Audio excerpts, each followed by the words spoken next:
Hi, everybody, and welcome to Thursday, January the 21st. Hope you're all doing well. This is video number 1 in regards to Chapter 10, Communicating for Employment. And first of all, I just want to let you know that resume number 1, I have added the rubric or the marking guide into Blackboard that I will be using for this particular assignment. So please take a look at that rubric.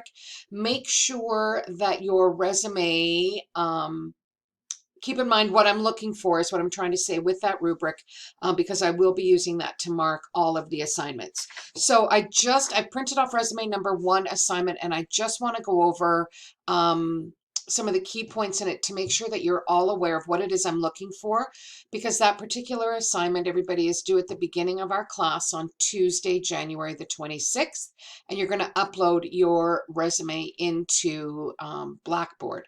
So for this assignment, everybody, this is what I'm looking for. So depending on your previous experience and how you wish to present yourself, I want you to choose how you can best display that information. So what is the layout that you're going to use for your resume? And yesterday or the day before in class, I showed you in Microsoft Word how to access the templates for the resume. You've also got access to different templates in the computer system as well.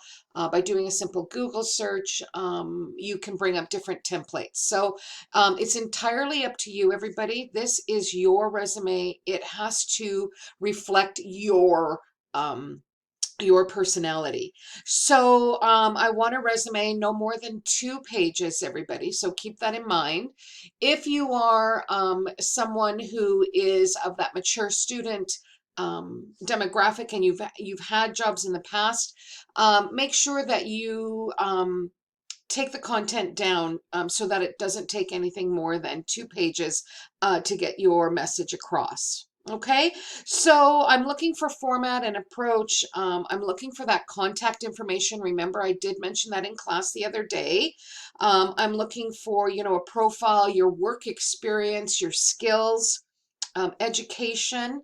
Remember, we talked about how I want the education to be your most current first, and then work your way down. It's that chronological resume format, everybody, that I want for this particular one. So the layout, I'm looking for correctness. I'll be looking for spelling, grammar mistakes. It happens. So I want to make sure that you proofread your resume before you hand it in. And keep in mind, going through what we did before in class, the layout. So your career objective, sorry, contact information, your career objective, education, your work experience. Follow that format that is listed in the textbook, and that starts, everybody, on page, it's the top of page 335. So I want to make sure that you do that. I want to make sure that your resume, everybody, is really reflective of you. Okay, and your personality comes through with that. So don't be afraid to look at different templates. It speaks volumes, right? Getting the word out there is what we're wanting to do. So carrying on with that particular chapter, looking at page 339 now. So the resume length, we've gone over that. No more than 1 to 2 pages, because the people that receive them don't have time to be flipping through 5, 6, 7 pages of a resume. So I want it no more than 2 pages. Take a look at the resume styles and layouts. They give you some great examples of some resumes in the chapter. Certainly take a look at them. You can pull ideas from them if they suit you, right? Because it's all about that personality again. We're looking at the chronological resume, so we're doing it date specific and working our way with that one. They also list a functional resume in your textbook as well, and also a combination of the chronological and functional. So make sure you take a look at that and just again see which one best suits you as that individual who is applying for that job. So by definition, everybody, top of page 340, that chronological resume is a document in which job applicants' work experience, education, and personal achievements are presented in reverse time sequence, okay? With the most recent in each category listed first. So that's what we're focusing on in this class, is that chronological resume. There's also, by definition, a functional resume. It's a document in which a job applicant's qualifications are presented in terms of notable achievements and abilities.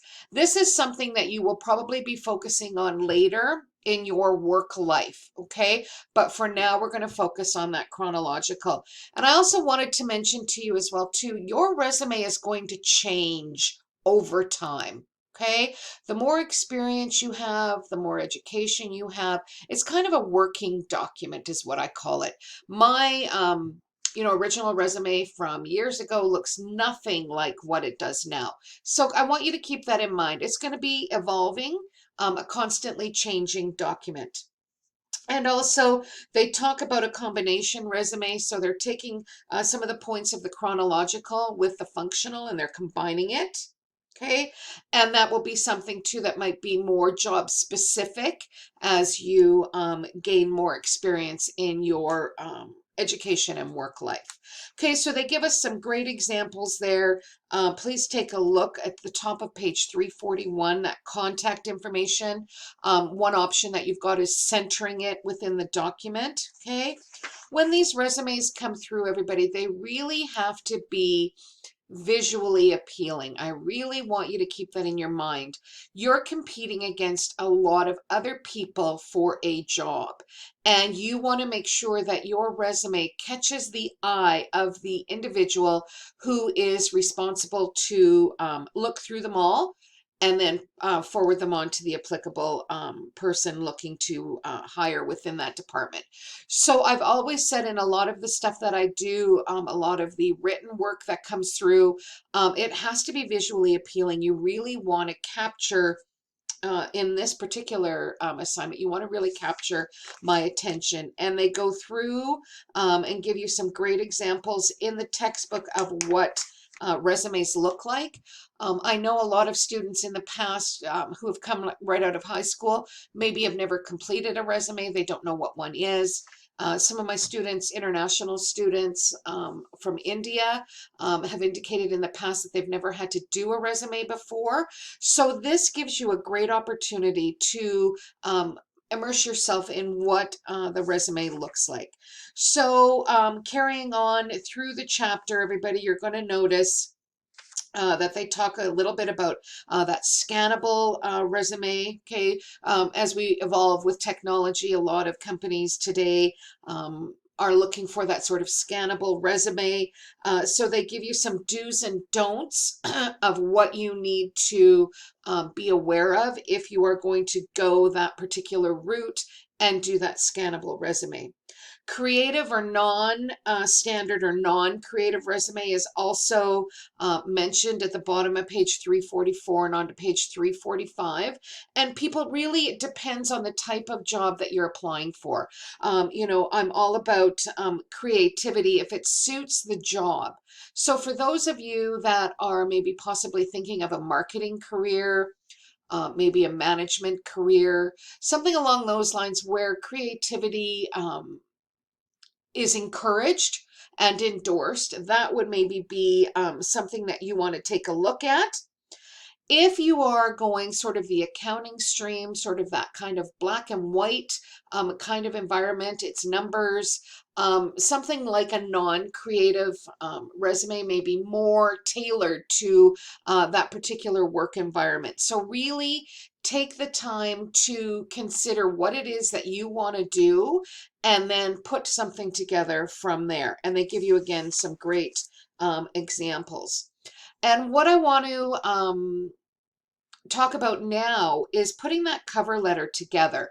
So for assignment 1, I just want to make sure that everybody is aware of it is just a resume that I'm looking at for assignment 1. Okay, assignment 2, which has now been loaded into Blackboard for you to take a look at, goes a little bit further into what that resume is going to look like. And when I say goes further, because I want you to now include a cover letter with your resume. So I want you to take a look at assignment 2 in Blackboard. I'm going to come back on video 2 talking about that assignment and what you need to do in order to put a cover letter together. And yeah, so that'll be video 2, everybody. So please go ahead, take a look at that assignment, read through it. It's not due until March the 23rd, but I want you to take a look at it now, keep it in your mind, because you're going to have to do a little bit of research in order to complete that assignment. So I will be back with video 2, everybody, going over resume 2 assignment. Please take a look at it in Blackboard, and I'll be right back. Thank you.